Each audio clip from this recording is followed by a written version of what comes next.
Bakit kailangan ng girlfriend ni Kuya ang isama niya sa pag-akyat sa stage at hindi kayo? Hayaan mo na kung si Annie ang gusto niyang makasama sa pag-akyat sa stage. Hindi man lang naisip ni Kuya ang paghihirap niyo at pagkabaon sa utang para lang makapagtapos siya ng pangarap niyang kurso? Kahit hindi na lang niya tingnan ang sakripisyo naming magkakapatid. Ano ba ang ambag ng babaeng yun kailan lang naman niya nakasama kumpara sa ating pamilya niya? Oy, palapit ng kapatid mo. Batiin na lang natin siya. Huwag ka nang mareklamo dyan. Oh, sis, buti nakaabot ka. Nagpaalam talaga ako sa amo ko na half day lang ako papasok para mapanood ang pagtatapos mo. Nagulat lang ako bakit hindi si tatay ang kasama mo sa pag-akyat ng stage. Wala namang problema dun eh. Ito kasi yung uso ngayon. Nakiuso ka naman? Puro pa pasasalamat sa girlfriend mong narinig namin ni Itay. Wala man lang maiksing pasasalamat kay Itay sa pagsasakripisyo niya para maabot mo ang pangarap mong makapagtapos sa kursong gusto mo. Si Annie ang inspirasyon ko. Wala naman ako nakikita masama kung siya ang gusto kong makasama sa stage. Para sa'yo walang masama. Pero alam mo ba ang nararamdaman ni Itay ha? Buong akala niya siyang aakyat sa stage kasama mo. Nanghiram pa naman siya ng polo sa kapitbahay natin para lang maging presentable siya sa paningin ng mga tao. Ay, hayaan mo na lang, Vilma. Tapos na naman eh. Congratulations, anak. Sa wakas natupad mo na ang pangarap mo. Salamat po, tay. Buti pa kayo naiintindihan ako. Tara na sa bahay. Nagpaluto ako kay Nelia ng pansit at buto para pagsaluhan natin. Isama mo na rin si Annie. Pasensya na po, tay. May iba po kasi kaming pupunta ni Annie. Sa isang resort po kami magsa-celebrate kasama iba naming kaibigan. Ay, ganun ba? Kayo na lang po kumain ng handa ko. Sige po, tay. Tinatawag na po ako ni Annie. Ay, teka lang. Itago niyo na lang din ang regalo niyo para sa kanya, Tay. Sigurado naman na hindi niya yan magugustuhan. Mabuti pa'y umuwi na tayo. Siguradong naiinip na mga kapatid mo sa paghihintay sa atin. Sa magkakapatid, meron talagang lalabas na kakaiba ang ugali. Kung sino pa yung inaasahan na tutulong sa oras ng kagipitan, siya pa ang unang tatalikod sa responsibilidad. Hi, Miss Gwen. Tawagin niyo na lamang ako sa pangalang Vilma. 26 years old at nakatira sa Olongapo City. Ang ibabahagi kong kwento ay tungkol sa naging buhay namin ng aking pamilya. Sana katulad ng ibang istorya na naibahagi na sa inyong channel, kapulutan din ito ng aral ng inyong mga taga-subaybay. 5 kami magkakapatid at akong sumunod sa panganay. Maaga rin nabiyudo si Itay noon. Kaya doble kayod ang ginagawa niya para maitaguyod kami magkakapatid. Simula pa lang mahirap na ang buhay namin. At umaasa kami na kapag nakapagtapos ng pag-aaral si Kuya Cyrus at magkaroon ng trabaho, kami naman ang tutulungan niya. Pero hindi namin inaasahan kapag nakagraduate siya, hindi niya tutuparin ang pangakong yun. Oy, bakit kailangan mo pang umalis dito sa bahay natin? Tay, masyado po kasing malayo sa trabaho kung dito pa ako manggagaling. Saan ka tutuloy? Sa apartment po ni Annie. Malapit lang po yun sa trabaho ko. Mukhang nakapagdesisyon ka na. Sana lang dalawin mo kami dito ng mga kapatid mo. Opo naman. Lagi ko kayong dadalawin kapag day off ko. Mag-iingat ka at huwag kang makakalimot sa Panginoon na hingin sa Kanya na gabayan ka lagi. Kayo na lang po magsabi kay Vilma. Hindi ko na po siya mahihintay na dumating. Ay, sige. Ako na lang ang magsasabi sa kanya. Ay, siya nga pala anak. Ngayon na may trabaho ka na, baka pwede mo kong tulungan sa pag-aaral ng mga kapatid mo. Oo naman po, tay. Kada sahod ko po ay magbibigay ako sa inyo. Huwag lang po kayo umasa na malaki may bibigay ko sa inyo, ha. Alam niyo naman na bago pa lang ako sa trabaho. Hindi naman kita pupuwersahin na magbigay ng malaki kung ano lang ang kaya mo. Pasensya ka na, iyo ha. Wala naman kasi ako maaasahan eh. Naintindihan ko naman po kayo. Paano tay? Halis na po ako. Okay. Sige, naway gabayan ka lagi ng nasa taas. Gabi na ako nakauwi ng bahay dahil nag-overtime ako sa trabaho. Sinabi ni Itay na wala na si Kuya sa bahay. Bigla naman akong kinabahan sa nalaman. Simula kasi nung graduation niya, hindi na kami masyadong nag-uusap. Para ba nagkaroon na ng pader sa pagitan namin? Hanggang ngayon kasi may sama pa rin ako ng loob sa kanya dahil sa ginawa niya. Alam kong malaki ang impluensya ng girlfriend niya sa kanya. Ngayong wala na siya rito sa bahay, nararamdaman kong merong malaking pagbabago na magaganap. May sinabi po ba siya kung tutulungan niya tayo? Ang sabi ng kuya mo, magbibigay siya kada sahod niya. Sana nga po, Tay. Kahit man lang sa mga kapatid namin. Kinausap mo na ba siya tungkol sa kagustuhan mo na mag-aral din? Hindi na po ako umaasa na tutulungan ako ni Kuya Cyrus. Kagaya ng ginawa kong pagtulong sa kanya noon. Usapan nyo naman yun Isinantabi mo ang sarili mong pangarap para makapag-aral siya. Kung tutuparin po niya yon, siya mismo ang magsasabi at hindi siya aalis dito sa bahay natin. Uunahin niya tayong pamilya niya, hindi ang girlfriend niya. Masama pa rin ba ang loob mo dahil sa nangyari sa graduation niya? Mahirap po kasing makalimutan. At yung girlfriend para lang tayong hangin sa paningin niya. Hindi man lang tayo pinansin. Sumama din ang loob ko noon. Pero dahil anak ko siya, inintindi ko na lang. Atay, magpapahinga na po muna ako Huwag na lang natin yan pag-usapan. Total wala na naman dito si Kuya. Dati gusto kong mag-aral. Kaya nagplano akong mag-working student para hindi na ako maging pabigat kay Itay. Hindi rin kasi sapat noon ang kita ni Itay para sa pag-aaral ni Kuya at sa pagkain namin. Si Kuya Cyrus naman kasi noon, ayaw pagsabayin ng pag-aaral at trabaho dahil sabi niya nakakapagod daw. Nang malaman niya ang plano ko, nakiusap siya sa akin na huwag ko munang ituloy ang pag-aaral ko. At siya muna ang tulungan ko. Pumayag naman ako bilang kapatid niya. Nangako naman kasi siya na tutulungan ako kapag siya naman na nagkatrabaho na. 1 buwan na rin mula nang umalis sa poder namin si Kuya Cyrus. Mula nga nun hindi pa siya nagpaparamdam sa amin. Isang hapon na umuwi ako ng maaga dahil walang OT sa trabaho ko. Naabutan ko si Itay na may kausap sa cellphone niya. Sabi ng sumunod sa akin, kuya daw namin yun. Ilang sandali lang natapos na rin ang pakikipag-usap ni Itay. Ano pong sabi ni Kuya Cyrus? Hindi raw muna siya makapagbibigay ngayong buwan sa atin. Bakit daw po? Kailangan daw niya kasi ng mga bagong damit para maayos siyang papasok sa trabaho. Nakakahiya naman daw na luma ang sinusuot niya lagi, kaya ibibili daw muna niya ng mga damit ang sahod niya. Atay, sa 1 linggo nga po pala sa sahod na ako. Ako na lang muna ang bahala sa mga kailangan ng mga kapatid ko. Akala ko ba'y mag-iipon ka na para makapasok ka na sa 1 taon?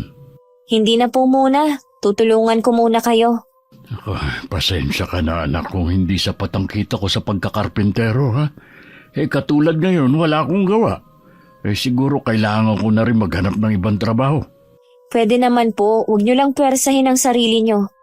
Sana sa susunod makapagpadala na ang kuya mo. Sana nga po, Tay.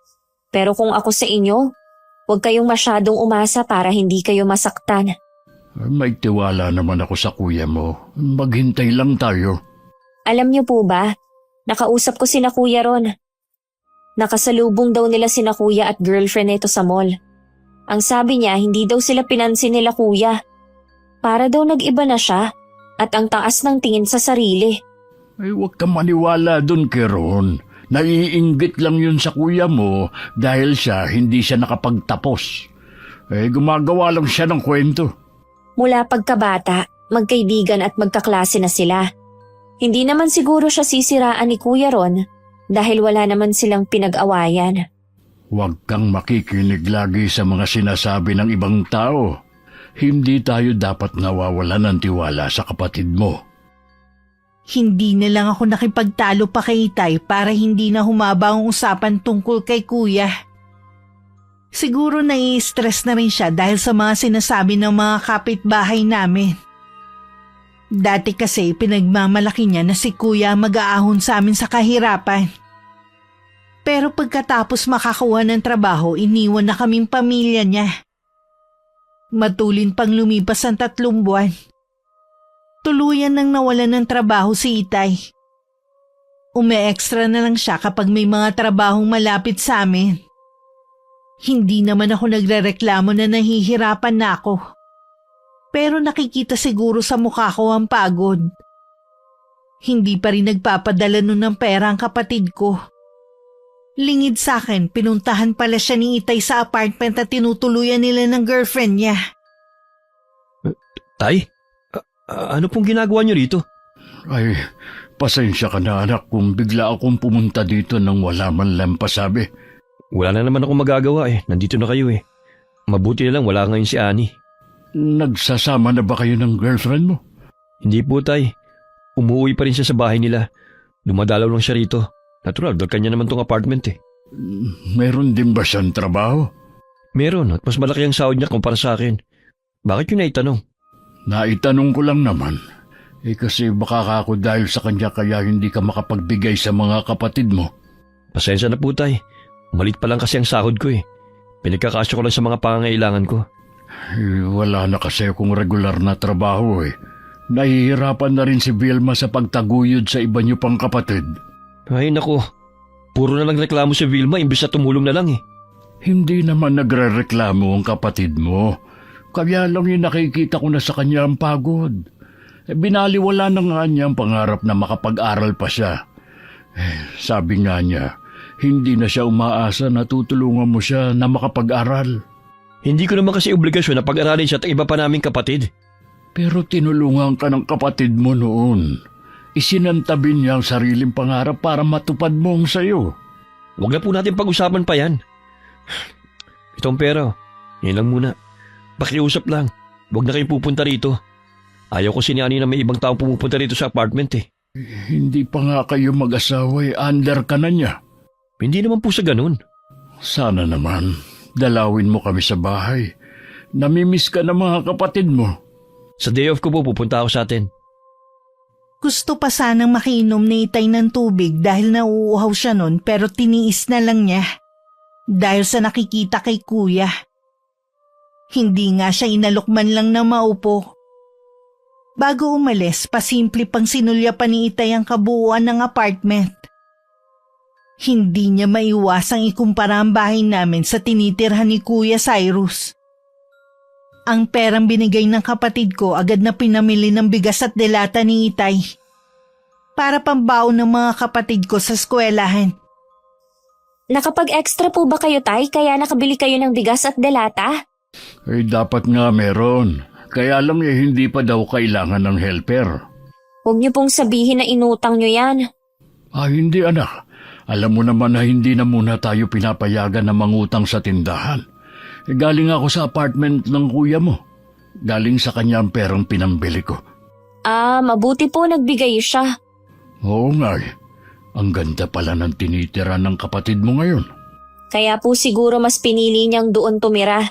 Mas bagay nga sa kanya dahil titulado na siya. Hindi naman siguro yun ang dahilan ng kapatid mo. Hanggang kailan po ba kayo magbubulag-bulagan sa ginagawa ni Kuya Cyrus sa atin? Kinalimutan na niya ang mga pangako niya. Huwag mo munang husgahan ang kuya mo. Bigyan muna natin siya ng pagkakataon na umangat. Nag-uumpisa pa lang naman siya. Huwag nating hayaan na tayo pang hihila sa kanya pababa. Tama po kayo, Tay. Pasensya na kayo kung ganito ang inasal ko Nahihirapan na rin kasi ako sa kalagayan natin Lalo na kapag nakikita ko ang mga kapatid ko. Konting tiis pa. Naniniwala ako na kuya mo ang mag-aahon sa atin sa kahirapan. Kahit hindi na lang po yun. Tulungan na lang sana niya kahit sa baon ng mga kapatid namin. May natira pa naman sa ibinigay ng kuya mo. May 1 linggo pa na babaunin ng mga kapatid mo. Naging nakakapagod man at nakakainip ang bawat araw na dumaraan, patuloy pa rin akong lumalaban ng patas. Hindi ako nawawalan ng pag-asa na balang araw magbabago rin ang takbo ng buhay ng pamilya ko. Yun nga lang hindi ko pa alam kung paano at kung kailan. Wala na naman akong OT ng araw na yun. Kaya naisip kong maglakad-lakad muna sa pinakamalapit na mall sa amin. Kapag gusto kong mag-isip, ganun ang ginagawa ko. Ang naglalakad-lakad. Hindi ko lang akalain na isa sa mga restaurant doon makikita ko si Kuya at ang girlfriend niyang si Annie. Hindi ko alam kung anong pumasok sa utak ko at nilapitan sila. Vilma? Anong ginagawa mo rito? Pauwi na kasi ako nang makita ko kayo dito ni Ate Annie. Kaya lumapit ako. Magkikita kasi kami rito ng mga kaibigan ko eh. Pasensya ka na kung hindi kita maiimbita na sumabay kumain sa amin ha. Huwag kang mag-alala kuya. Wala naman akong balak na makisalo sa inyo eh. Gusto lang sana kitang makausap kung okay lang. Wala pa kasi akong pera ngayon eh. Kung hihingi ka sa akin. Itatanong ko lang sana kung may balak ka pang tuparin ang pangako mo sa akin noon. Anong pangako? Nakiusap si Kuya Cyrus na wag muna akong mag-aral noon at magtrabaho ako para masuportahan siya imbis na sarili ko ang suportahan ko. Hindi daw niya kasi kayang pagsabayin ang trabaho at pag-aaral. Os, talaga? Ang alam ko, kaya nakatapos ang kapatid mo dahil working student siya. Ni isa sa inyo walang sumuporta sa kanya. Halos magkasakit na nga siya noon eh at nabaon sa utang para lang mairaos niya ang pag-aaral. Ilang beses na nga siyang sumuko noon pero akong nagpapalakas ng loob niya. Kaya ba ikaw ang kasamang umakyat sa stage ni Kuya? Tama lang na ako ang kasama niya dahil akong naging inspirasyon niya. Lumitaw lang naman kayo ng tatay mo kung kailang magtatapos na siya eh. Bakit hindi ka magsalita, Kuya? Sabihin mo sa babaeng to na kami ni Itay ang naghirap para makapagtapos ka. Maraming beses na walang baon ng mga nakababata nating kapatid para lang maibigay sa'yo. Kahit may sakit ako noon, pumapasok pa rin ako sa trabaho para buo ang sahod ko na iaabot sa'yo. Tigilan mo na nga yung kadramahan mo ha. Huwag mong sirain ang career ng kapatid mo sa pamamagitan ng paghila pababa sa kanya. Wala naman akong balak na hilahin si Kuya pababa. O anong tawag dyan sa ginagawa mo ha? Gusto ko lang naman na tulungan niya kami kahit papaano. Gaya ng ginawa namin sa kanya noon.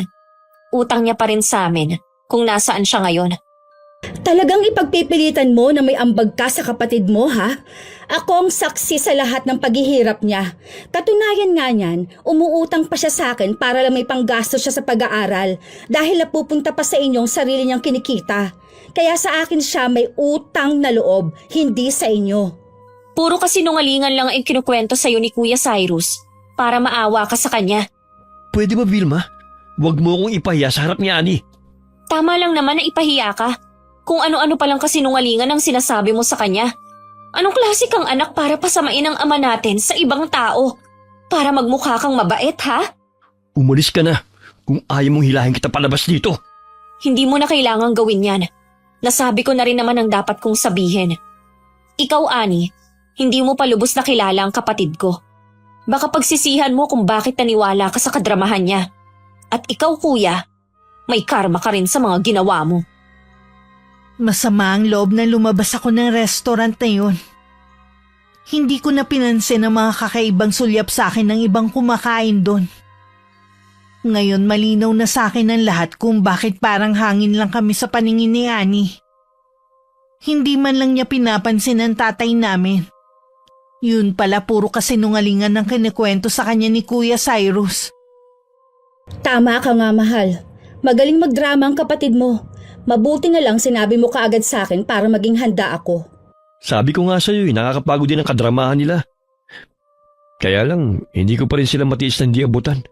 Lalo na yung mga nakababata akong kapatid. Putulin mo na kasi ang ugnayan mo sa kanila. Hayaan mo sila magbanat ng buto. Bata pa naman ang tatay mo eh. At yung kapatid mo, hayaan mo siyang pag-aralin ng sarili. Hindi mo siya obligasyon. Oo nga, hindi ko na nga lang siya pag-aaralin. Noon pa naman ayaw niyan eh. Ngayon pa ba? Baka mami magloko lang siya. Nawala na tuloy ako ng ganang kumain. Mabuti pa, umuwi na tayo. Ay nako, mabuti pang Ako rin, wala na ng gana eh. Kanina pa ako nagpipigil na mapaiyak sa biyahe. Ayoko kasing pagtinginan ako ng mga tao.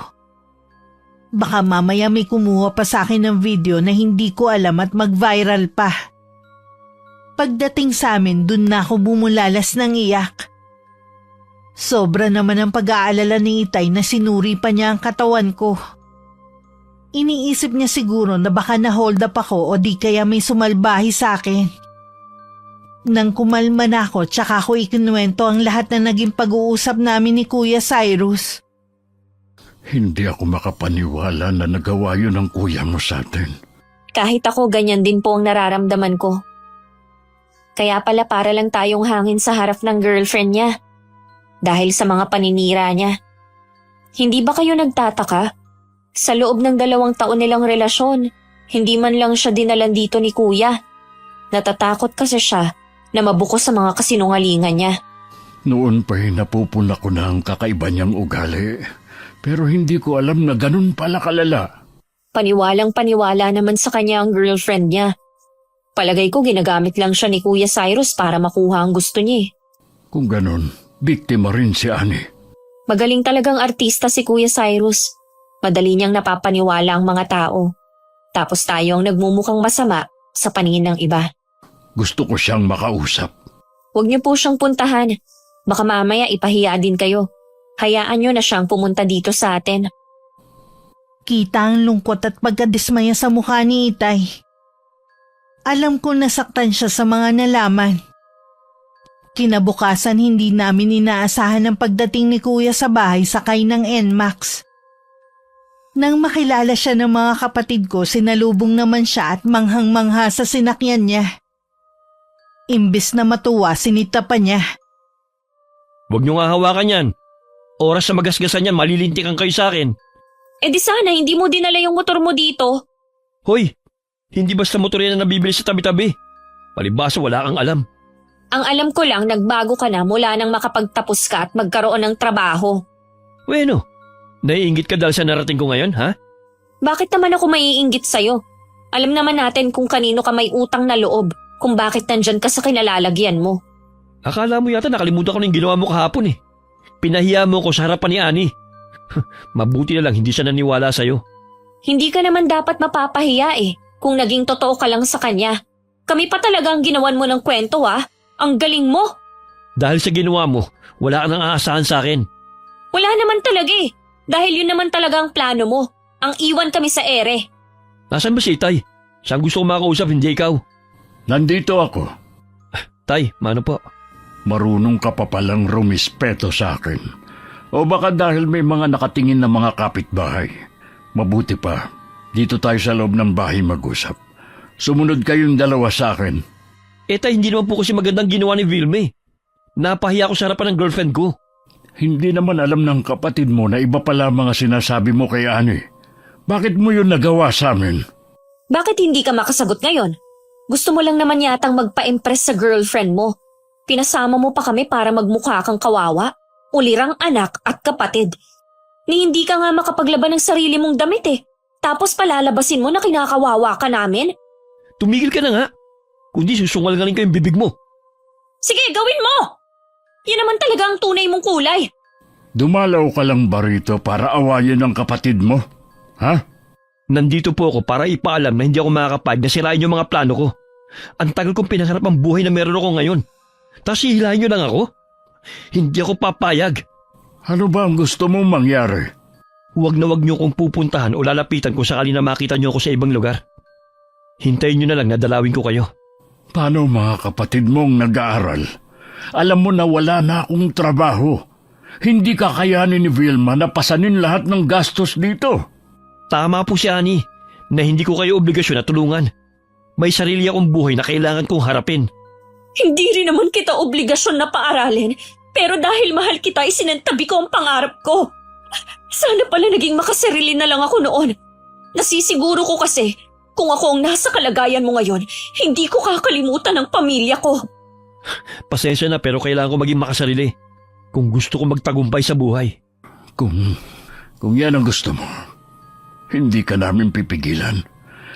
Gawin mo ang gusto mo. Yun ang huling araw na tumuntong sa bahay namin si Kuya Cyrus. Tuluyan na niyang pinutol ang ugnayan niya sa amin. Minsan, dala ng kuryosidad, inistok ko ang Facebook niya para malaman ang mga ganap niya sa buhay. Halos buong Pilipinas pala nalibot na niya. Lagi din silang kumakain sa iba't ibang restaurant kasama ng mga kaibigan. Samantalang ako hindi ko man lang madala sa fast food ng mga kapatid namin. Sunod-sunod kasi ang hindi magandang nangyari sa pamilya namin. Ngayon hindi maigalaw ni Itay ang kalahating katawan niya dahil na-stroke siya. At tuluyan na siyang hindi makapagtrabaho. Sa loob ng 2 taong nakalipas, hindi man lang kami nalala ni Kuya. Salamat, anak. Nag-abala ka ba talaga na paghanda ako? 60 na po kayo. Hindi po pwede na hindi kayo paghandaan kahit pansit. Dami ng handa. May cake pa? Siyempre naman po tay, dahil kayong may birthday, kayong unang titikim sa handa nyo. Salamat, anak. Bawal pong umiyak ngayon, dapat masaya lang. Luha ito ng kaligayahan. Masaya ako kasi kahit hirap ka na sa pagkita ng pera, nagawa mo pa rin akong ipaghanda. Gusto ko po kasi na masaya kayo at ang mga kapatid ko. Sayang nga lang, hindi na tayo buo. Wala na ang nanay niyo at hindi na rin nagpapakita sa atin ang kapatid mo. Huwag nyo na pong isipin ng mga taong wala dito, tay. Mabuti pa po, kumain na tayo. Kanina pa po natataka kami itong 3 sa cake ko. Mabuti pa. Unahin mo lang bigyan ng cake ang mga kapatid mo. Mamaya na lang ako. Ito muna pansit ang kakainin ko. Samantala, naalala din naman ni Kuya na birthday ni Itay ng araw na yun. Alam din naman yun ni Annie. Hindi makapaniwala ang kapatid ko na 2 taon na palang nakakalipas mula nang makita at makausap niya kami. Ni minsan hindi siya nakonsensya sa pagtalikod niya sa amin. Iniisip niya kasi kung hindi niya pinutol ang anumang ugnayan sa amin, wala siya sa kinalalagyan niya ngayon. Hindi mo ba dadalawin ng pamilya mo? Birthday di ba ng tatay mo?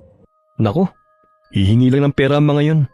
Akala ko ba sa loob ng 2 taon hindi ka naman nila kinontak. Kung bigyan mo man sila ng pera, wala naman sigurong masama dahil birthday ng Itay mo. Kahit hindi ako nakikipagkita sa kanila, regular pa rin ako nagpapadala. Hindi ko lang sinasabi sa'yo. Ang bait mo talaga. Sa kabila ng mga ginawa nila sa'yo, hindi mo pa rin sila matiis. Kung alam lang nila ang trauma na inabot mo dahil sa maagang pagkamulat mo sa kahirapan at obligasyon sa kanila. Ikaw lang ang tumulong sa akin para malampasan ko lahat yun. Kaya malaking pasasalamat ko sa'yo. Ikaw na ang pamilya ko. Pamilya mo pa rin sila. Dapat balang araw, patawarin at tanggapin mo pa rin sila sa buhay mo. Oo naman. Hindi ko kakalimutan yun. 2 araw pagkatapos ng birthday ni Itay, aksidente kami nagkita ni Kuya sa mall. Iiwas sana ako kung hindi lang niya ako nakita. Ibang-iba na talaga ang itsura niya at pananamit. Sino ang mag-aakalang lumaki siya sa mahirap na pamilya? Iba talaga kapag may tinapos ang isang tao. Hi Kuya Cyrus! Kumusta ka na? Ayos lang. Anong ginagawa mo rito? Ang lakas kasi ng ulan sa labas, kaya pumasok muna ako habang nagpapatila. Ang laki na talaga ng ipinagbago mo. Sa bagay, 2 taon din tayong hindi nagkita. Birthday ni Itay nung isang araw. Nakalimutan mo na siguro. Kumusta na nga pala si Itay? Tsaka yung mga kapatid natin? Ayos lang naman sila. Ako na lang ang mag-isang tumataguyod sa kanila. Hindi na kasi makapagtrabaho si Itay dahil na-stroke siya. Salamat sa Diyos kahit papaano nakakaraos kami kahit hindi kami lumapit sa'yo. Hindi ko alam. Kailan pa? May 1 taon na rin ang nakakalipas. Sabi mo kasi huwag ka na namin pupuntahan kahit kailan Kaya hindi na kita sinabihan pa. May hinihintay ka ba? Si Annie. Nagpunta lang siya sa banyo. Uuwi na rin kami. Sige, baka tumila na ang ulan. Uuwi na ako. Tinanguan lang ako ni Kuya Cyrus. Habang naglalakad palayo, alam kong nakasunod pa rin siya ng tingin sa akin. Hindi pa rin tumitila ang ulan pero hindi na ganun kalakas. Kaya lumabas na rin ako at pumunta sa terminal. Akala ko ba sa loob ng 2 taon, regular kang nagpapadala sa kanila? Ani? Kanina ka pa ba dyan? Sapat lang para marinig kong pinag-usapan ninyo ng kapatid mo. Nagkakamali ka na narinig mo. Ano na naman kaya ang iimbentohin mong kwento laban sa kapatid mo? Okay, sige. Aaminin ko na sa'yo na pinutol ko na ang ugnayan ko sa kanila. Iyon naman kasi ang gusto nila eh. Ilang beses ako nagpapaabot ng tulong sa kanila. Pero sila yung tumatanggi. Gusto kasi nila buong sahod ko. Pwede ba yun? Paano naman yung mga nalaman ko kanina sa trabaho mo? Ang dami mong hindi magaganda na sinasabi laban sa akin. Nakalimutan mo na yata na nandun ang pinsan kong si Marife. Siya ang mga mata ko sa ginagawa mo sa trabaho mo. Huwag ka maniwala kay Marife. Sinisiraan lang ako ng pinsan mo dahil naungusan ko na siya sa trabaho. Mas paniniwala mo ba siya kaysa sa akin na ilang taon mo nang kasama sa isang bubong? Sana nga nagsasabi ka ng totoo para paniwalaan ko pa ang mga sinasabi mo. Dapat akong paniwalaan mo. Lahat naman ginawa ko para sa'yo at sa relasyon natin Ginawa kitang reyna ng buhay ko. Huwag mo sanang paniwalaan ng iba para lang magkasira tayo. O sige, naniniwala na ako. Mabuti pa, umuwi na tayo. Tumila na naman na ang ulan Hindi alam ng kapatid ko, unti-unti nang namumulat ang mga mata ni Annie. Marami kasi itong nalaman sa pinsan niya. Maging sa isang bagong empleyado na lagi nitong kasama. Hindi na muna yung binanggit ni Annie. Dahil hindi pa naman siya sigurado kung meron bang namamagitan sa dalawa. Sadyang panahon pa rin yun ng mga pagsubok sa amin. Ilang araw na kasing nilalagnat ang bunso kong kapatid na si Pinky. Gusto ko na sana siyang dalhin sa ospital. Kaya lang nagkataong naubos na ang pera ko sa pambili ng gamot ni Itay. Lagi kong pinapainom ng pinakulo ang tawa ang kapatid mo. Sabi ng kapitbahay natin, mainam daw yun sa may lagnat. Lahat po ng kakilala natin hinihiraman ko. Kaya lang gipit din sila. Nag-aalala na kasi ako kay Pinky. Halos 1 linggo na po siyang nilalagnat. Kung lapitan mo kaya ang kapatid mo, nag-aalala na rin ako. Lalo na uso ang dengue ngayon dito sa lugar natin. Hindi ko po alam kung doon pa rin po siya nakatira Hindi, sa trabaho mo siya puntahan. Kung wala nga lang akong iniindang sakit nung isang araw ko pa sana siya pinuntahan. Bukas na bukas din po pupuntahan ko siya. Hindi na muna ako papasok sa trabaho. Pero nang gabing yun, napilitan na kami takbo si Pinky sa ospital. Dahil tumirik na ang mga mata nito sa taas ng lagnat. Pagdating sa ospital, agad naman kami nasikaso ng mga doktor. At nalaman namin na dengue pala ang sakit ng kapatid ko. Kinailangan din naming ilipat ang kapatid ko dahil kulang sa gamit at puno na rin ng pasyente ang ospital na yon. Napilitan kami ni Itay na sa private hospital ilipat si Pinky. Pero maraming gamot ang pinabibili.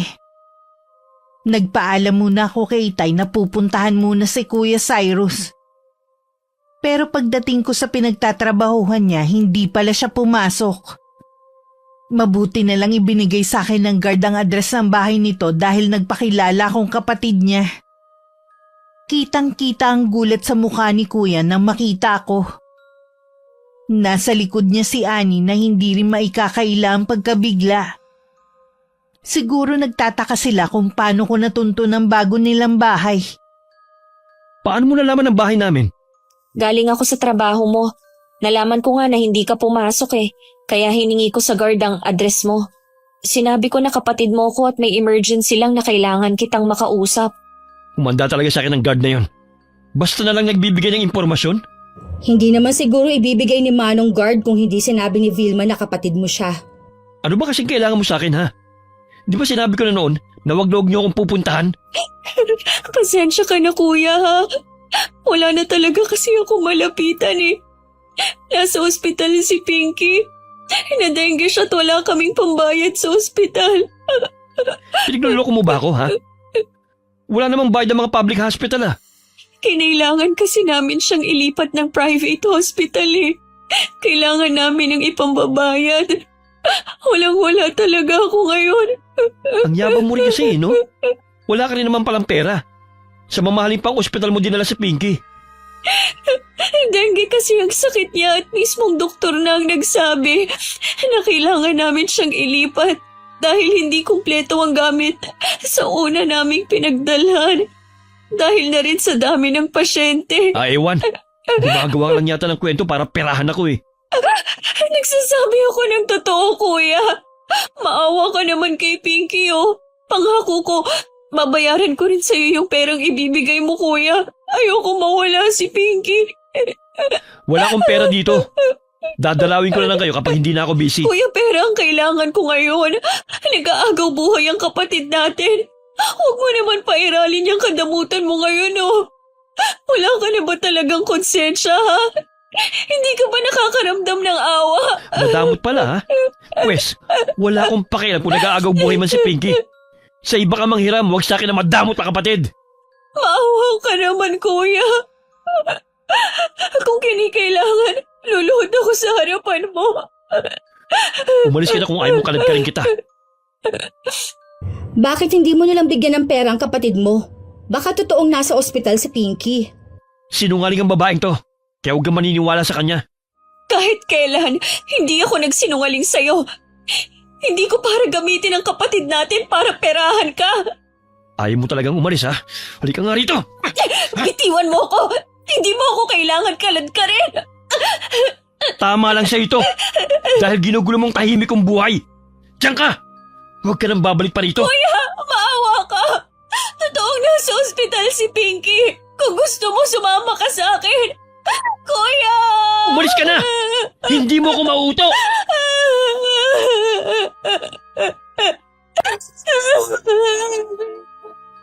Halos mamaos na ako sa kakatawag kay kuya pero hindi na niya ako pinansin. Naiwan ako sa labas ng gate na iyak na lang ng iyak. Wala akong nagawa kundi umalis at takot na bumalik ng ospital. Dapat sumama ka na lang sa kanya sa ospital para malaman mo kung nagsasabi siya ng totoo. Mag-aaksaya lang ako ng oras. Palagay ko, desperada na ang kapatid mong makahingi ng tulong. Kita sa kanya ang pagod at takot. Magaling talagang umarte yun. Kita mo nga, nadadala ka sa pag-iyak niya. Sana nga, tama ka. Hindi mo kasi alam kung gaano kasakit mawala ng mahal sa buhay. Pagdating sa ospital, inasikaso naman daw ang kapatid ko. Dahil may isa kaming mabait na kapitbahay na tumulong na makalikom ng pera para sa mga bibilhing gamot. Buong gabing binantayan ko ang kapatid ko at iyak na lang ako ng iyak.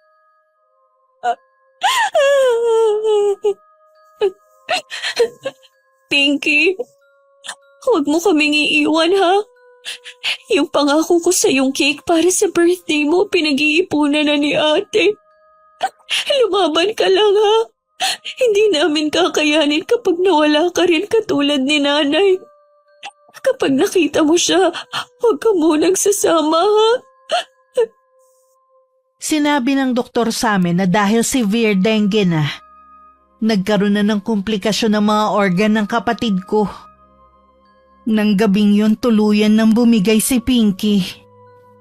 Nakita naman namin ni Itay na lahat ginawa na ng doktor para mailigtas ang kapatid ko. Pero hanggang doon na lang siya. 2 araw nang nakaburo lang kapatid ko sa bahay namin, hindi pa rin ako makausap ng maayos. Lagi lang kaming nasa tabi ng kabaong ni Pinky ng mga kapatid ko. Bigla ako napasulyap sa kausap ni Itay na may edad ng babae. Noon ko lang siya nakita sa buong buhay ko. Kilala ko kasi lahat ng kaibigan ni Itay. Alam ko na sobrang sakit ang nangyari sa atin. Hindi ko alam kung kaya bang paghilungin ng panahon ng pagkawala ni Pinky sa atin. Kasalanan ko kung bakit maagang nawala sa atin si Pinky. Sana naagapan natin siya, Tay. Huwag mong sisihin ang sarili mo. Hindi yan magugustuhan ng kapatid mo. Wala namang may gusto sa nangyari sa kanya. Alam niya na ginawa mo lahat para mabuhay siya. Pero hindi naging sapat. Kulang pa ang ginawa ko. Lalo lang bibigat ng sa dibdib mo kung ganyan lagi ang isipin mo. Ako at mga kapatid mo, nakita namin lahat ng sakripisyo na ginawa mo. Hindi ka nagkulang. Sobra-sobra pa nga ang nagawa mo. Mula nung namatay ang nanay ninyo, ikaw na ang tumayong pangalawang ina ng mga kapatid mo. Hindi matatawaran ng kahit anong material sa mundo. Pinky!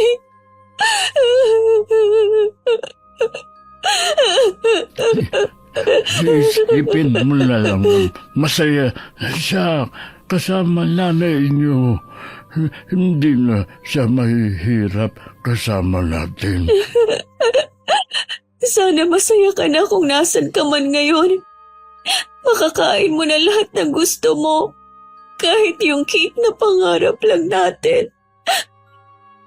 Sa huling gabi ng burol, dumating si Kuya Cyrus at ang girlfriend niya. Malayo pa lang natanaw ko na siya pero hindi ako tumayo para salubungin siya. Sa ayos niya parang hindi burol lang pinuntahan. Hindi rin kumikilos ang dalawa naming kapatid sa tabi ko. Masama din ang loob sa kanya. Imbis na sa kabaw ng kapatid namin sila lumapit, kay tatay sila dumiretso na nakaupo malapit lang sa amin. Kaya dinig ko rin ang pinag-uusapan nila. Bakit ngayon ka lang? Hindi ko po alam, Tay. Aksidente lang kami na nagkita ni Ron. Siya nagsabi sa akin na bukas na ang libing ni Pinky. Hindi mo alam? Hindi ba pumunta si Vilma sa'yo at humihingi ng tulong? Oo nga po. Kaya lang hindi naman niya kasi sinabi na malubha na pala ang kapatid namin. Hanggang dito ba naman sa burol ng kapatid mo? Magsisinungaling ka pa rin. Wala ka na ba talagang kahihiyan? Tay, may dala po akong pera dito. Malaking tulong din po ito sa inyo.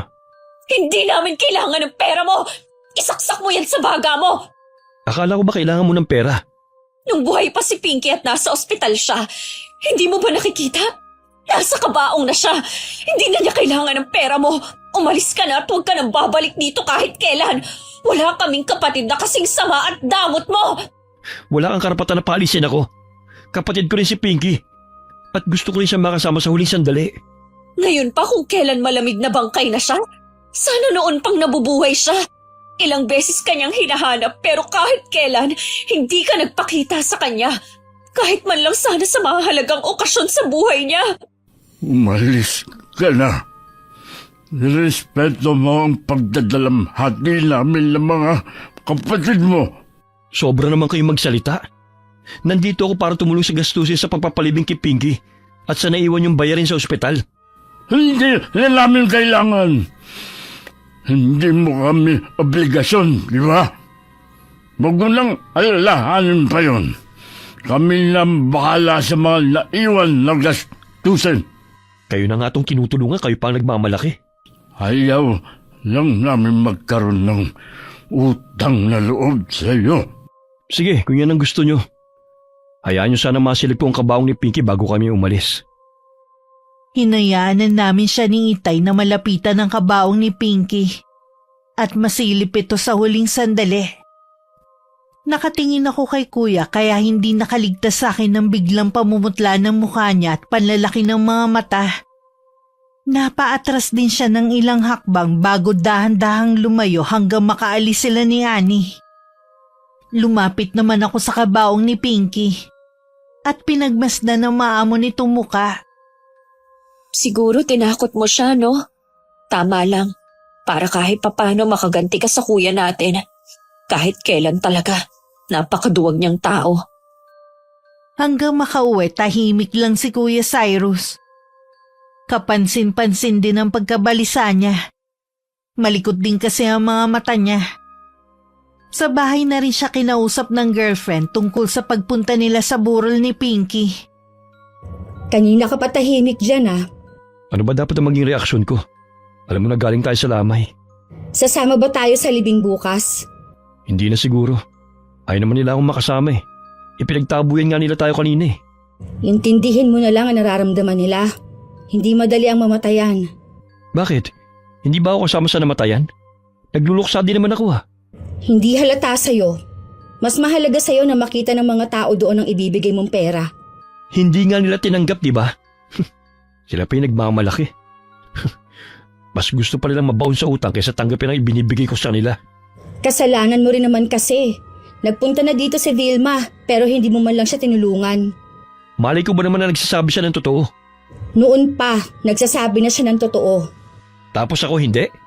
Kanina, habang abala ka sa pakikipagtalo, nakausap ko ang ilan sa mga tao nandun. Alam ko na ang lahat. Ang sakripisyo ng kapatid mo at tatay mo para lang makapag-aral ka. Samantalang ikaw noon, pag-aaral lang ang iniintindi. Tapos, hindi mo man lang masuklian ang ginawa nila sa'yo. Huwag kang maniwala sa kanila. Sinisira lang ako ng mga yun dahil naiingit sila. Ako nakasama mo at hindi mo naman sila kilala. Dapat lang na sa akin ka maniwala. Mabuti pa, matulog na tayo. Maaga pa ang pasok natin bukas sa trabaho. Nakahiga na nun si Annie at binabalikan sa isip ang mga natuklasan tungkol sa kapatid ko nang marinig niya ang malakas na sigaw ni Kuya Cyrus. Agad siyang tumayo at lumabas ng kwarto nila. Nakita niya ang kapatid kong nakaupo sa sahig na parang natumba at may tinuturo. Patay ka na! Nakita kita sa kabaong kanina! Patay ka na! Patahimikin mo na ako, Pinky! Wala akong kasalanan sa pagkamatay mo! Ano bang nangyayari sa'yo? Wala naman akong nakikita sa pader na itinuturo mo. Nandito kanina si Pinky. Nakita ko siya. Sa'yo na rin ang galing na nasa loob na siya ng kabaong, kaya paano siya mapupunta dito? Hindi ko alam. Basta nandiyan siya kanina. Nakatayo at galit ang tingin niya sa akin. Hindi kaya ginugulo ka na ng konsensya mo kaya nakikita mo si Pinky? Bakit siya magpapakita sa akin wala naman akong kasalanan sa kanya? Sa sakit siya namatay. Tumayo ka na nga lang dyan. Para kang bata na nakasalampak pa sa sahig. Mabilis namang tumayo si Kuya Cyrus at saka sumunod sa girlfriend niya. Naiiling na lang sa kanya si Annie. Sa pagdaan kasi ng mga araw, unti-unti na niyang nakikilala ang kapatid ko. Kinabukasan naging madamdamin at punong-puno ng pagdadalamhati ang paghahatid namin sa huling hantungan kay Pinky. Naroon ang lahat ng kaklase niya at guro, mga kapitbahay namin at mga kaibigan. Naroon din ang babaeng nakita kong kausap ni Itay. Habang ibinababa ang kabaong ng kapatid ko, maririnig ang iyakan sa paligid. Nang tinatabunan na ang kabaong, tsaka ko lang inihagis ang hawak kong bulaklak. Sa paglipas ng mga araw, palungkot na ng palungkot ang bahay dahil sa pagkawala ni Pinky. Kahit sang sulok kasi ako tumingin, nakikita ko siya at naririnig ko rin ang matinis niyang tawa. Kailangan ko na pong pumasok sa trabaho bukas. Kaya mo na ba? Lagi ko po kasi naaalala si Pinky kapag nandito lang ako sa bahay. Ikaw ang bahala. Kung sakali na hindi mo pa kaya, dumito ka na lang muna. Kailangan ko na rin po para mabayaran na natin ang mga utang natin. Hindi mo na kailangang isipin pang mga yun. Nabayaran ko na lahat ng utang natin sa ospital at sa gasto sa libing ng kapatid mo. Po, saan po kayo kumuha ng pera? Alam ko na napapansin mo yung babaeng nakausap ko sa burol ni Pinky at nung libing, nandun din siya. Siya ang kalili mo. Kapatid ko siya sa ama. Akala ko po ba'y wala kayong kapatid o kamag-anak? nagsinungaling ako sa inyo. Anak kasi ako sa labas, kaya akala ko hindi ako mahalaga sa mga kapatid ko sa ama. Bakit daw po siya nagpakita sa inyo? Siya na lang daw ang natitira sa kanilang tatlong magkakapatid. May iniwan din pala sa akin na mana ang limao namin, ama. Kung sakali daw na patay na ako, sa inyo mapupunta yun. Matagal na pala niya akong hinahanap. Ibig po bang sabihin, magbabago na ang buhay natin? Ganun lang nga, iya. Sayang, hindi na nahintay ni Pinky. Alam mo ba, tingin ko, tinulungan ni Pinky si Ate Lily na matagpuan lalo. Ayon sa kwento ng tiyahin mo, napanaginipan niya ang kapatid mo. Siya daw ang nagturo kung nasaan tayo. Kaya gano'n na lang ang gulat ni ate. Nang makita ang tarpaulin sa labas na kamukha ng batang nasa panaginip niya. Hanggang sa kabilang buhay, tayo pa rin ang inaalala ni Pinky. Kaya huwag ka na munang pumasok sa trabaho. Gusto ko na bumawi sa inyong tatlo. Ang totoo po niyan, napapagod na rin po ako. Alam ko naman yun. Kaya sa pagkakataong to, gawin mong magpapasaya sa'yo at hindi dahil kailangan mong gawin para sa amin. Nagpa siya kaming lisanin ng lugar na yon na matagal din namin naging tahanan. Bago umalis, nagpaabot muna ng munting tulong si Itay sa mga kapitbahay na nasandalan namin nung mga panahong walang-wala kami. Lumipat kami sa mas disenteng bahay at napagamot ko na si Itay. Nang medyo maayos na ang kanyang kalusugan, nagdesisyon siyang umuwi muna sa Olongapo, kung saan siya lumaki at nagkaisip. Kung wala nga lang pasok ang mga kapatid mo, sana lahat tayo uuwi doon. Sa bakasyon na lang po, Tay. Tayong lahat ang uuwi doon. Sabi nga ng tsalili mo, sana daw doon na tayo tumira. Pwede rin naman po, taga doon naman talaga tayo eh. Titignan ko rin ang bahay na sinasabi ng kapatid ko na binigay sa akin. Kapag alam ko na magugustuhan ninyo magkakapatid, doon na tayo titira. Hindi po ba natin ipapaalam kay Kuya ang dumating na swerte sa atin? Wag na muna siguro. Gusto ko kasi na kung babalik siya sa atin. Dahil naisip niya na mahal niya tayo bilang pamilya. Hindi dahil sa meron siyang makukuha sa atin. Tama nga po kayo. Hindi na nga ulit siya nagpakita sa atin eh. Kahit nung libing ni Pinky, hindi ko siya nakita. Nangangahulugan lang na hindi tayo mahalaga sa kanya. Nalulunod pa siya sa mga material na bagay na nasa paligid niya. Tingin niya sa atin, pabigat lang sa kanya. Kung hindi niya tayo tinalikuran, mas higit pa sana ang tinatamasa niya ngayon. Bukas na nga palang alis ko. Ikaw na ang bahala dito sa bahay at sa mga kapatid mo. Opo, Tay. Huwag niyo pong kakalimutan ng pasalubong, ha? Dahil hindi naman ako sanay na walang ginagawa, naging kainip-inip ang bawat sandali sa bahay. Lalo na wala ang mga kapatid ko. Para maibsan ang pagkainip, tumatambay ako sa mall at namili ng mga gusto ko na dati tinitingnan ko lang. Nang mapagod, naupo muna ako sa food court at bumili ng makakain. Hindi ko akalain na magkikita kami ni Annie. Baka sa kanya ang pagkagulat at tiningnan pa niya ako mula ulo hanggang paa. Kahit hindi ko siya inaalok, naupo siya sa tapat ko. Akala ko kamukha mo lang. Kanina pa kasi kita nakikita eh. Buti lumapit ako. Oh, kumusta ka? Ayos lang naman. Parang nag-iba ang itsura mo. Ang ibig kong sabihin, mas lalo kang gumanda. Mas lumutang ang ganda mo sa suot mo. Kasama mo ba si Kuya Cyrus? Nasa trabaho pa siya eh. Mamaya pa kami magkikita. Ano nga palang ginagawa mo dito? Naiinip kasi ako sa bahay kaya naisip ko na tumambay muna dito. Namili na rin ako. Nag-request kasi ang mga kapatid ko na magluto daw ako ng spaghetti mamayang hapunan namin. Ganun ba? Doon ka pa rin ba nagtatrabaho? Hindi na, umalis na ako sa dati kong trabaho. Saan ka na ngayon? Sa bahay lang muna.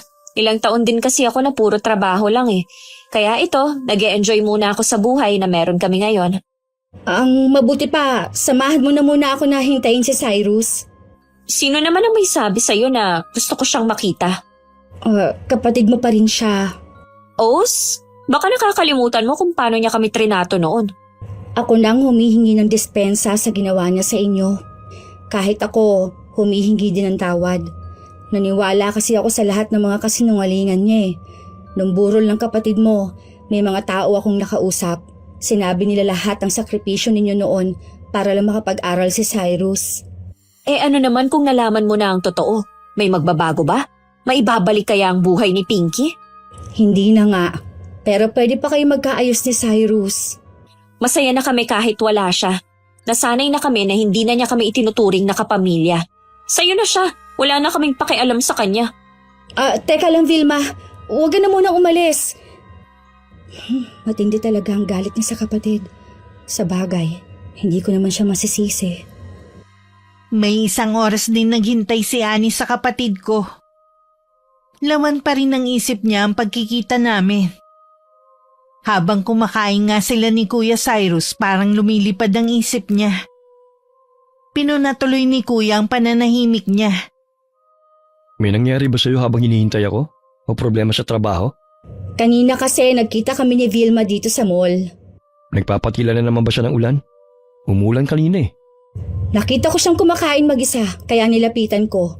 Namili daw siya dahil nag-request ng spaghetti ang mga kapatid ninyo para daw sa hapunan nila. Naniwala ka naman. Oo naman, dahil nakita ko na ang dami niyang pinamili. Tsaka, nag-iba na siya ng pananamit. Anong ibig mong sabihin? Para kasing may pera na sila Ewan ko lang din ha. Pinagbasehan ko lang naman yung nakita kong itsura niya kanina. Dapat kasi dinadalaw mo rin ang pamilya mo. Na bad trip din kasi ako ng pagtabuyan nila ako Napahiya ako sa mga taga-ron. Paano nga kung may pera na sila? Dapat nakikinabang ka rin. Paano naman kaya sila magkakapera? Malay mo, may dumating na swerte sa kanila. Dapat maambunan ka nila. Kung totoo nga yan, sa tingin mo kaya bibigyan nila ako? Bakit hindi? Sabi mo noon, malaki ang naitulong mo sa kanila. Maliban na lang syempre kung lahat ng yon kasinungaling ang lahat. Paano kung totoo ang lahat ng mga nalaman mo sa ibang tao? Hindi na ako nagtataka kung galit nga sila sa'yo. Susundin ko ang sinabi mo. Pupunta ako sa bahay nila. Baka nga may dumating na swerte. Aba, hindi pwede na baliwalayin lang nila ako. Sasamahan kita sa pagpunta doon. Nang sumunod na araw, pinuntahan ng dalawa ang dati naming tinitirhan pero iba na ang pamilyang nakatira doon. Wala rin namang masabi ang mga bagong nakatira kung saan kami lumipat. Dahil ilang araw pa lang sila doon. Hindi naman matanong ni Kuya Cyrus sa mga kapitbahay namin. Dahil halatang umiiwas ang mga yun sa kanya. Paalis na nga sila nang makasalubong nila si Kuya Ron. Wala ring masyadong alam ang lalaki. Basta ang sabi nito, lumipat na kami at dumating ang kapatid ni Itay galing Olongapo. Hindi kaya ang tiyahin mong yon ang dahilan ng biglaang pagbabago ng pamilya mo? Nagtataka lang ako dahil sa pagkakaalam ko. Wala namang kapatid si Itay. Malay mo, nawawalang kapatid ang tatay mo at matagal nang hinahanap. Baka mayaman ang tiyahin mo. Pwede yun mangyari ha? Kailangan ko makausap si Itay. Pwede naman natin puntahan ang pamilya mo sa bago nilang tinitirhan Mabuti alam ni Ron, ayaw pa nga sabihin kung hindi mo pa tinakot Isusumbong ko talaga siya sa asawa niya na meron siya naging kabit dati kung hindi siya magtatapat. Malapit lang pala ang nilipatan nila Ilang minuto lang nandun na tayo. Kasalukuyan ako nagluluto nun sa kusina at naglalaro ang dalawa kong kapatid ng basketball sa loob ng bakuran namin. Humahangos na pumasok si Brian nang sumunod sa akin. At sinabing nasa labas ng gate sina Kuya Cyrus at Annie. Inutusan ko siyang tawagin si Jan at bantayan muna ang niluluto ko. Ako na lang ang bahalang humarap sa kapatid namin. Naka-apron pa ako nang lumabas ako. Hindi ko binuksan ang gate at hinayaan ko lang sila sa labas. Paano nyo nalaman ang bago naming tinitirhan? Baka pwedeng papasukin mo muna kami. Mahaba-haba rin kasi ang pag-uusapan natin. Pasensya na. Kami lang kasi ng mga kapatid ko dito. Hindi ako basta nagpapapasok. Kung magsalita ka naman para akong may masamang gagawin sa inyo. Hindi mo kami masisisi. Pagkatapos ng lahat, matinding trauma ang inabot namin sa pagkakaroon ng kapatid na katulad mo. Sinabi mo na kailangan nandyan. Nasaan si Itay? Meron lang siyang inaasikaso. Kailan siya babalik? Importante kasi na makausap ko siya. Hindi ko pa alam. Ano ba kasi ang kailangan mo? Alam ko na meron tayong tiyahin. Siguro galing ka sa dati naming bahay. May karapatan din siguro kung malaman dahil kapatid niyo ako. Ngayon gusto mo na ulit kami maging kapatid? Wala kang malalaman, kaya umalis ka na. Hindi ako aalis dito hanggat hindi ko nalalaman ang buong katotohanan. Ganun ha? Jan! Brian! Tumawag nga kayo ng security sa may gate. Meron lang ako ipapakaladkad. Bakit pa basta na lang silang nagpapapasok ng kung sino? Gusto mo lang yatang gumanti. Kung yan ang gusto ko, di sana ako na mismo ang pumunta sa'yo. Hindi kami katulad mo mag-isip. Mas gusto namin na mamuhay ng tahimik, malayo sa'yo. Baka naman nakakalimutan mo, Vilma. Siya pa rin ang panganay sa inyong magkakapatid. Kaya tama lang na malaman niya kung anong pagbabago sa buhay ninyo. Isa ka pa na mahilig makisawsaw eh. Para sabihin ko sa'yo, kahit kailan hindi niya ginampanan ng pagiging panganay. Daig pa nga si Pinky na bunso eh. Gusto ni Kuya lahat na lang sa kanya. Mula sa masasarap na pagkain, laruan noon at maging sa mga bagong damit, gusto niya siya lang ang meron. Ilang taon ako nagtiis sa lumang cellphone basta mabilhan ko lang siya ng bago. Makasarili ang lalaking yan.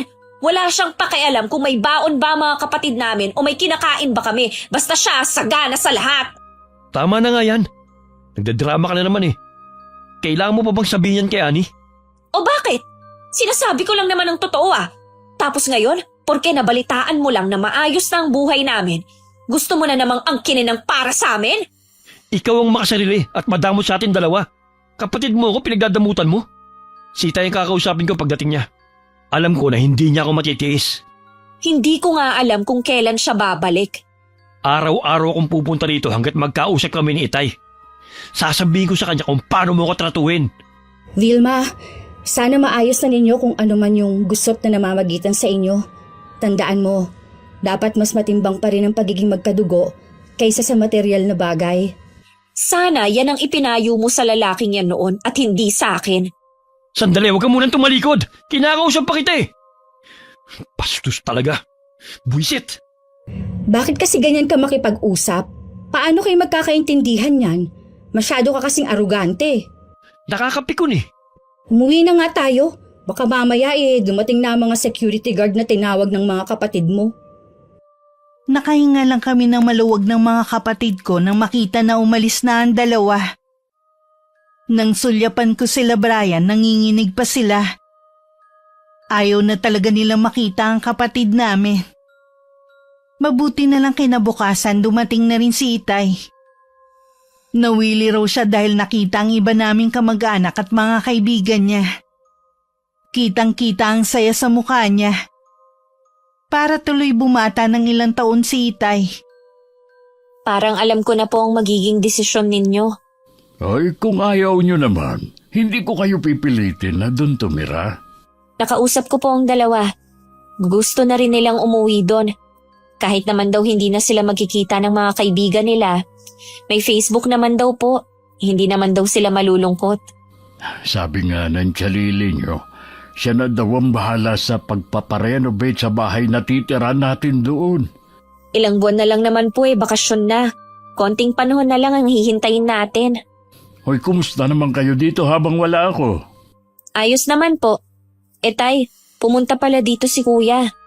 Alam na niya ang tungkol kay Tia Lily. Hindi ko alam kung sinong nagturo sa kanya dito sa bago nating tinitirhan. Babalik daw siya para kausapin kayo. Lagi naman akong nakahanda sa pag-aarap namin. Imbis na magpakumbaba siya, ang yabang pa rin niya. Akala mo kung sino siyang superior na ipipilit ang pagiging panganay na hindi nga niya ginampanan eh. Akala siguro niya, porke anak ko siya, basta na lang natin siyang tatanggapin. Kapag bumalik siya, tawagin mo lang ako. Ako na ang bahala sa kanya. Nang bumalik nga si Kuya Cyrus, kasama niya ulit ang girlfriend niya. Buo rin ang kumpiyansa niya at todong ngitipan ang pinapasok ng kapatid naming isa. Iminuestra pa ni Itay na maupo sila.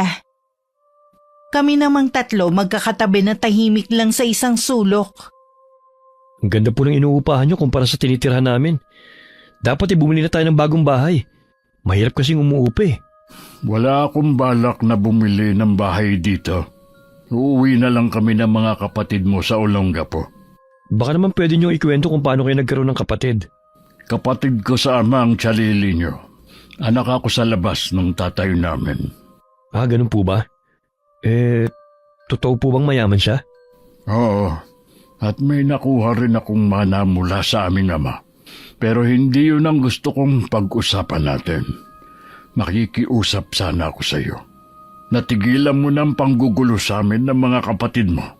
Hindi naman po ako nanggugulo eh. Si Vilma nga kontratuhin ako parang masamang tao. Biruin nyo, hindi niya kami pinapasok ni Ani. Sa dami kasi ng mga ginawa mo, hindi mo sila masisisi na gano'n na maging tingin nila sa iyo. Tay, pati ba naman kayo? Hiniling mo sa amin noon, natigilan ka na namin. Huwag ka naming hilahin pababa. Sinunod namin ang gusto mo. Sa loob ng 2 taon, hindi ka namin ginambala. Nagkasakit ako, hindi kami lumapit sa iyo. Humingi lang kami ng tulong sa iyo nung magkasakit si Pinky pero ano? Ano ang ginawa mo? Tinalikuran mo kami. Tapos na po yun, kalimutan na natin yun. Magsimula po ulit tayo. Ganyan pa rin kaya ang sasabihin mo kung sakaling nasa mahirap pa rin kaming sitwasyon. Huwag niyo naman pong gawin sa akin to. Maawa naman kayo.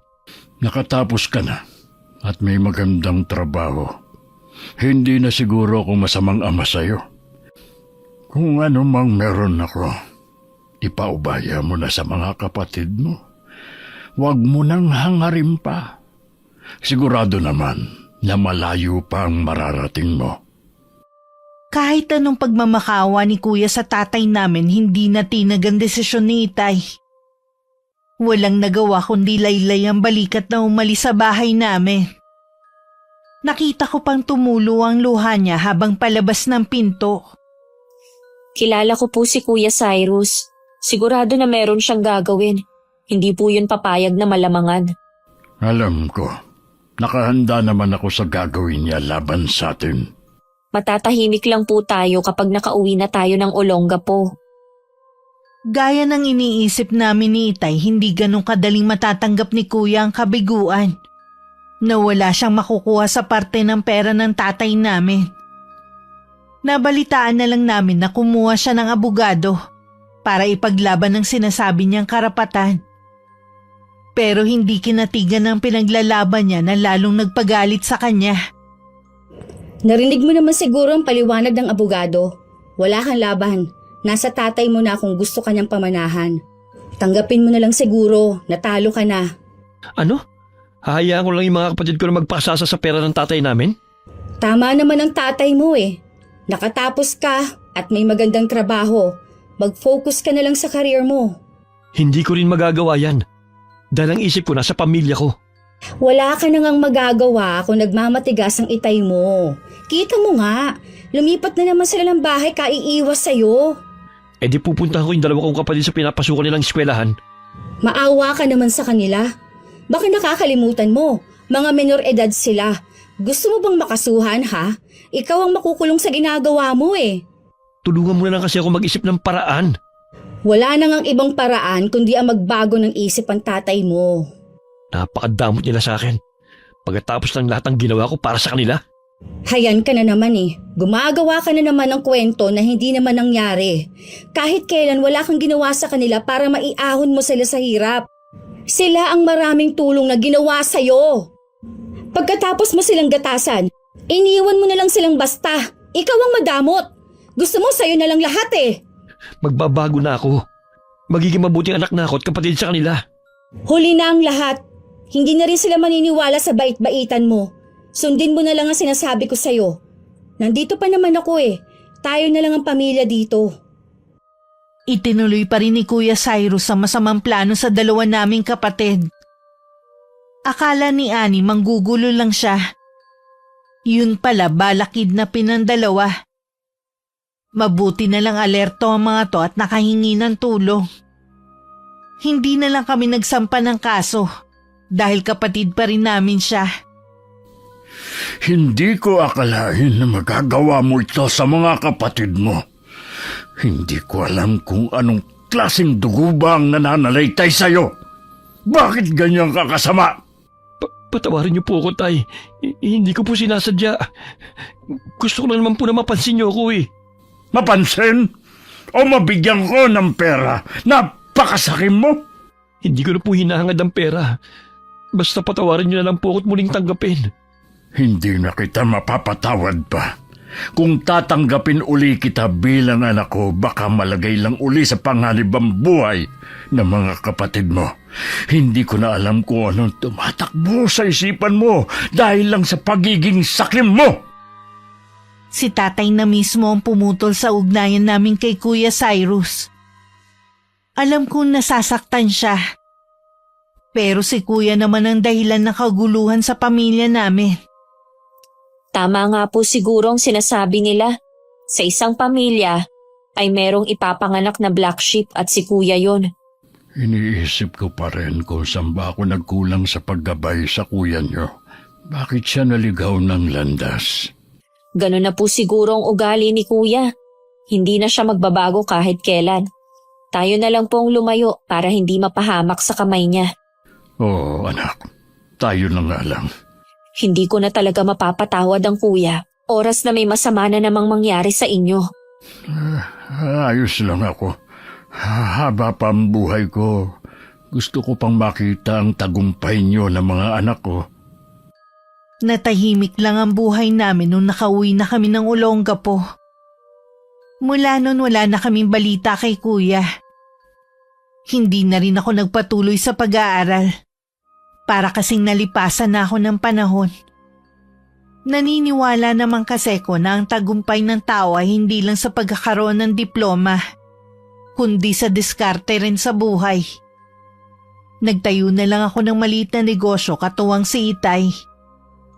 3 taon na kami nun sa Olongapo na magkaroon kami ng komunikasyon ni Annie. Kahit hindi ako nagtatanong, kinukwento niya kung ano nangyayari kay Kuya. 1 taon na pala tong natanggal sa trabaho. Pinatanggal ng asawa ng babaeng nakarelasyon nito. May sakit din daw ito ngayon. Cyrus, gusto mo bang makita at makasama ang pamilya mo? Matagal na nila akong itinakwil, di ba? Ikaw na lang ang pamilya ko. Suko na kasi ako sa relasyon natin. Ayoko na. Akala ko ba mahal mo ko?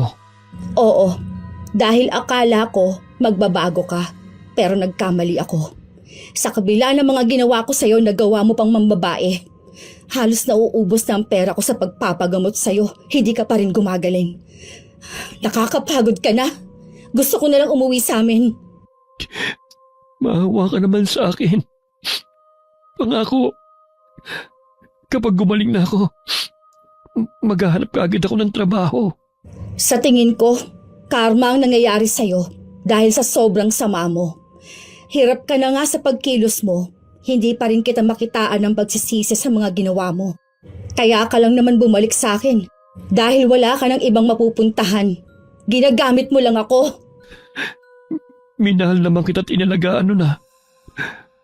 Kaya ako lang naman nagawa ng mambabae dahil na rin sa'yo.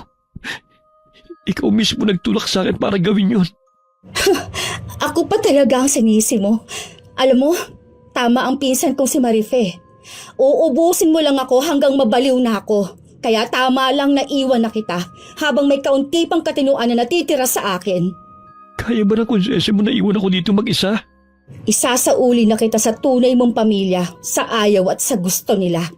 Bahala na sila kung saan kanila dadalhin. Basta ako, aayusin kong buhay ko na wala ka. Nagulat na lang kami nang dumating sina Annie at Kuya Cyrus. Halos hindi namin nakilala ang kapatid ko dahil sobrang payat nito. Pero pagdating sa hita hanggang paa ay namamanas. Ang dating matikas na itsura ng kapatid ko naglahong bigla. Nang umalis si Annie, nasundan na lang siya ng tingin ni Kuya. Nakapagpatingin ka na ba sa doktor? Opo, Tay. Maraming doktor na pong tumingin sa akin. Lahat sila isang sinasabi. Wala naman po akong sakit. Tuwing nagpapatingin ako, pakiramdam ko lalong lumulubha ang sakit ko. Parang alam ko na ang nangyayari sa'yo. Hindi nga doktor ang kailangan mo. Ano pong ibig yung sabihin? May nagbigay sa'yo ng karamdaman. Isang uri ng kulam. Alam ko na po kung sino. Baka po yung asawa ng nakarelasyon ko. Kahit iniwan ko na ang asawa niya, galit pa rin siya sa akin. Hindi rin mawawala ang galit niya. Hanggat hindi ako nagiging abo. May magaling na albularyo dito. Ipatatawag ko siya para gamutin ka. Salamat, Tay. Tinanggap niyo pa rin ako at ipapagamot pa. Walang magulang ang makakatiis sa anak. Sana lang pagkatapos mong malampasan ang pagsubok na ito sa buhay mo, magbago ka na. Siguro sa sobrang pagod at sama ng pakiramdam kahit nagsasalita pa si Itay nakatulog na si Kuya Cyrus. Iniwan na muna namin siya at sa labas kami nag-usap ni Itay. Para hindi maistorbo ang pamamahinga niya. Halos hindi ko na nakilala si Kuya kanina nung dumating. Hindi ko akalain na aabot sa ganito ang kalagayan ng kapatid mo. Lahat naman daw ginawa na ni Annie. Sumuko na nga lang daw siya sa ugali ni Kuya Cyrus. Tingin daw niya hindi na to magbabago eh. Sana lang hindi niya iniwan sa ganitong kalagayan ng kapatid mo. Naubos na rin daw po kasi ang pera niya. Hindi na niya alam kung kanino palalapit. Hindi rin natin siya masisisi. Nagawa pa kasing mambabae ni Kuya eh. Ano pa bang hinahanap niya? Ayan tuloy ang nangyari sa kanya. Huwag mo na siyang sisihin. Kailangan magamot siya sa lalong madaling panahon. Ipasusundo ko na muna si Mang Lakay. Babantayan ko po muna si Kuya Cyrus. Nagbabasa ako ng magazine na magising si Kuya. Tinanong ko siya kung nagugutom pero umiiling lang siya. Kahit hindi niya sabihin, bakas naman sa mukha niya ang matinding sakit na pinagdadaanan. Lumipas ang ilang sandali na nakatitig lang siya sa kisame. Ayos ka lang ba, Kuya? Parusa na siguro sa akin to. Siguro nga, pero humingi ka ng tawad at pagsisihan mo lahat ng mga nagawa mong kasalanan. Sigurado patatawarin ka rin ng Diyos. Matagal na akong nagsisi sa mga ginawa ko. Tama nga si Annie. Bukang bibig mo ang nagsisisi ka na pero hindi bukal sa puso mo. Gusto ko nang gumaling para makapagsimula na ulit ako ng bagong buhay. Huwag mo na ulit balikan ang mga ginagawa mo dati para hindi na maulit sa iyong nangyaring yan. Hindi na talaga. Nasaan na kaya si Itay? Nasa labas siya at inaabangan ng albularyo. Muling nakatulog si Kuya. Ilang sandali lang pumasok si Itay kasama ang albularyo na si Mang Lakay. Sinimulan na agad nito ang panggagamot kay Kuya. Wikan Latin ang orasyon na binibigkas niya. Hindi ko matagalan ang mabigat na aura sa buong silid kaya lumabas muna ako. Pakiramdam ko may iba pa kaming kasama sa loob. Ilang sandali lang lumabas na rin si Itay. Pinalabas daw siya at baka hindi niya kayanin na makikita sa kapatid ko. Matindi raw ang galit ng taong gumawa nun sa kapatid mo. Kahit si Mang Lakay, nahihirapan na gamutin ang kuya mo. Sana naman mapagaling niya si kuya. Ramdam ko po kanina na gusto pang mabuhay ni Kuya Cyrus. Gusto niyang magbagong buhay. Paano niya magagawa yun kung hindi siya mabibigyan ng pangalawang pagkakataon? Ibinibigay ko na sa kamay ng Panginoon ang buhay ng kapatid mo. Kung hindi siya para sa atin, kukunin na niya siya sa atin. Wala tayong magagawa dahil hiram lang ang bawat sandali natin sa mundong ito. Taimtim ako nagdasal para sa buhay ng kuya ko. Sana hayaan pang madugtungan ng buhay niya para pagsisihan niya ang mga nagawa niyang mali. Naging kainip-inip man ang bawat sandaling paghihintay. Nang makita namin na lumabas na ang albularyo at ngumiti sa amin, alam na namin na nagtagumpay siya. May 1 taon na rin mula nang malampasan ni kuya ang malaking pagsubok sa buhay niya. Uuwi siya sa araw na yon para sa 64th birthday ni Itay. Nagtatrabaho siya sa malayo. At yun ang pangalawang beses na uuwi siya sa amin. Happy birthday po, Tay. Ay, salamat, Iyo. Mabutit nakarating ka. Asahan niyo po na lahat ng okasyon ng pamilya, lagi po akong darating. Napansin ko kuya, nabawasan yata ang pagiging maporma mo ngayon ah. Mas gusto ko na manamit na lang ng simple at ganun din ang paraan ng pamumuhay. Simple pero masaya. Napag-isip-isip ko na hindi lang perang dahilan para maging masaya, kundi ang pagkakaroon ng masaya at mapagmahal na pamilya. Wala na akong mahihiling pa. Masaya naming pinagsaluhan ng simpleng handa ni Itay. Nang sulyapan ko si kuya, alam kong totoo na ang pinapakita niyang kabaitan sa amin. At walang halong pagkukunwari. Ang sobrang ambisyon talaga ang dahilan kung bakit nagkakawatak-watak ang isang pamilya. Pera ang laging ugat para mag-isip ng hindi maganda ang tao sa kanyang kapwa.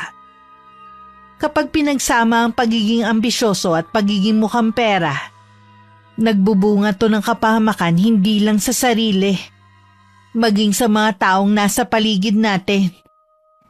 Naway magsilbi tong inspirasyon sa lahat ng madamot, makasarili at sakim ng mga tao. Wakas, wakas, wakas, wakas, wakas, wakas, wakas, wakas, wakas,